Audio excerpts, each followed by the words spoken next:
Hi, I'm Matt Nesto, the editor-in-chief at payments.com, joined by Pratik Gandhi. He's the co-founder and chief operating officer at NIAM. We're talking today about mergers and acquisitions in the payments sector. So, Pratik, first and foremost, thank you for coming on Payments. Appreciate you giving us some of your time.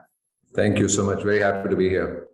So, I guess just on a macro level, forget about the payment space, but just M&A right now is a little tenuous, like so many things, based on the macroeconomic headwinds. Is it any different in the payment space?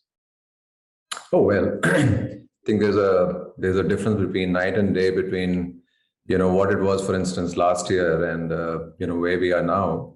If last year, for instance, was all about high valuations and deal making, this year is all about being watchful and careful, right? So, and I haven't seen the latest data, but the last one I saw was in March.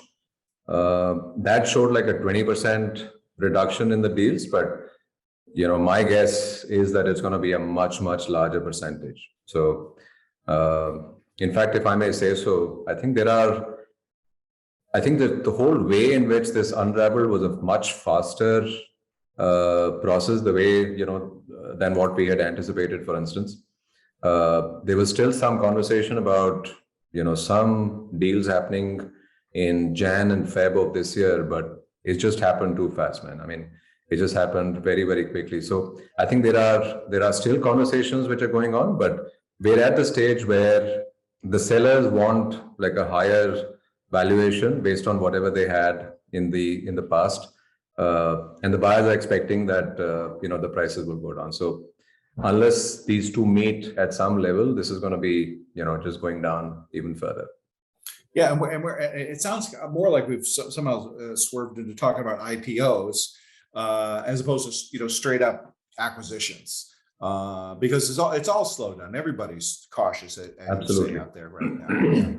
At what point do you see pent-up demand coming back, and what will it take to actually stoke demand again and make people say, hey, you know what, there's value in these businesses. They bring something that's new and needed, and maybe at a time when people are going to be more cost conscious and looking for efficiencies and streamlining, a slick new payments provider with some kind of a niche angle might be worth a peek. So I think as a general concept, at least what we have seen in the past is that M&A is a very efficient way in which to expand. It's very time efficient because, it just crashes the time when you want to enter into a new geography or a new business. The only difference being, is there a confluence on as far as, for instance, the valuation is concerned? And like I said, there is a big, gap between what the sellers and the buyers seem to be wanting at this stage.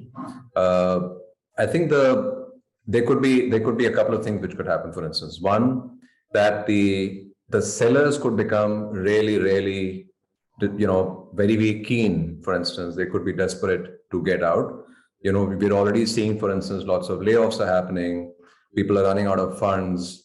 So it could be entirely possible that a company may run out of funding options, for instance, and they're looking for some white knight, right? So in such a case, somebody like us could jump into the fray and say, hey, listen, we are available. We've got the funds. Are you interested in being bought by us, for instance?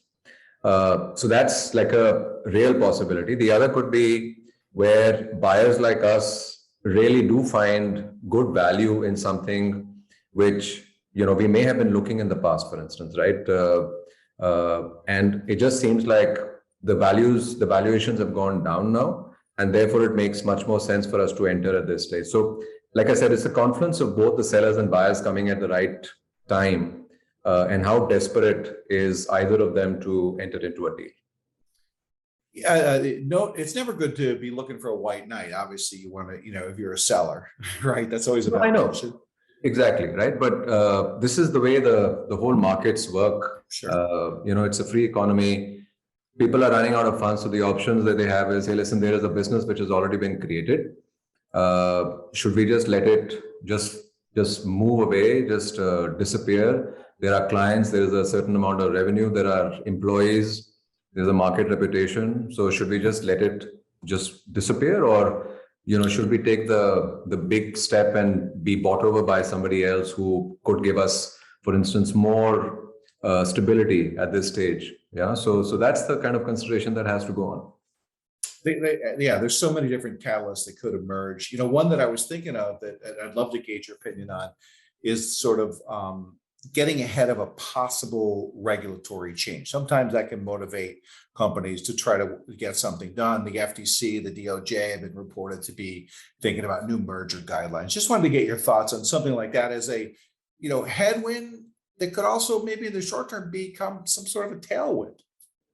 I don't disagree. I mean, regulatory kind of changes are very, very big. For instance, somebody in our industry, it could be a real big game changer, right? So because we are a licensed entity, and most of the M&As that we would look at also will have some regulatory tentacles inside somewhere or the other. So clearly something like this is bound to make very important changes to the way that we would, for instance, be looking at a decision-making process. There's another one kicking around, the Senator Warren and Representative Mondale thing, and the $5 billion deal cap.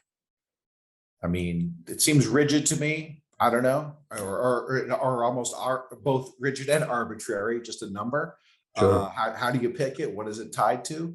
I'm guessing you might have a thought or two to share on that. No, sure. So look, I mean, I think firstly, this is a very US specific thing, and we obviously don't only look at US as a market, but clearly US is huge as far as M&A markets per se is concerned, right? So from what I understood, in fact, some 50% of the entire M&As in the world tend to happen in the US. So I think there are certain things which have happened which seem to suggest that there are the way that they want to look at this entire M&A as a process, they want to make it more regulated. But I don't necessarily consider that to be a negative thing.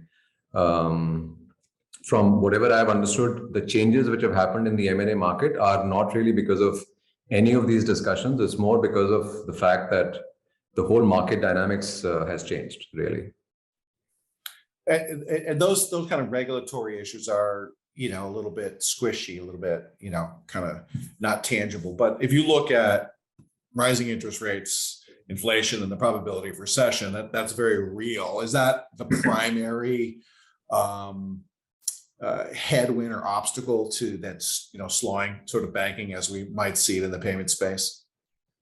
Yeah, I mean, I think as a generic statement, what I would like to say is that there's never really a single cause for why any markets will go down, right? Whether it's the stock market or it's the housing market. But there are triggers. I mean, in the case of this, there could be a trigger like a war or an interest rate going up. Or if you just look at why the interest rate's also going up, it's because of inflation as a primary cause. But I think the main cause for almost all valuations to go down is because in the first place they were inflated, right? So we've gone through a stage where in the past there have been inflated valuations because there's a lot of excess money which has been lying around. So basically a lot of VCs had a lot of money, and there was this whole thing about the FOMO and their own investors saying, please invest the money as quickly as possible. And even companies were sitting on a big pile of cash. So I think once the regulators step in for anything like a cooling effect, right? And the cooling effect could be like the interest rates, as you said, going up. There's almost a reaction in the reverse. So basically from a stage where everybody wanted everything and they wanted to invest in everything, now there is a reverse reaction, which is basically a risk aversion, which is, if you look at it from an investor standpoint, it's the opposite of how things should be. Because honestly, if the same company that you're looking at now is available at a lower price, then you should be jumping at it, not really saying, I don't want it anymore, right? And this is what we have seen in the past as well. We've seen, companies which were talking to us at much higher valuations. Now they're coming to the table and saying, let's discuss, let's talk about the valuations. And that's the kind of discussion we'd love to have, because something that we were really interested in is now available at a much cheaper price. One thing I just wanted to get your opinion, your thoughts on SPACs. They've really had their best days seem to be behind them. Let's just put it that way. Is it over? Is there got to be the next new created, way to backdoor list, or how do you see that sort of ending or evolving? I think at some stage, people thought that SPACs are a kind of a shortcut to have an IPO.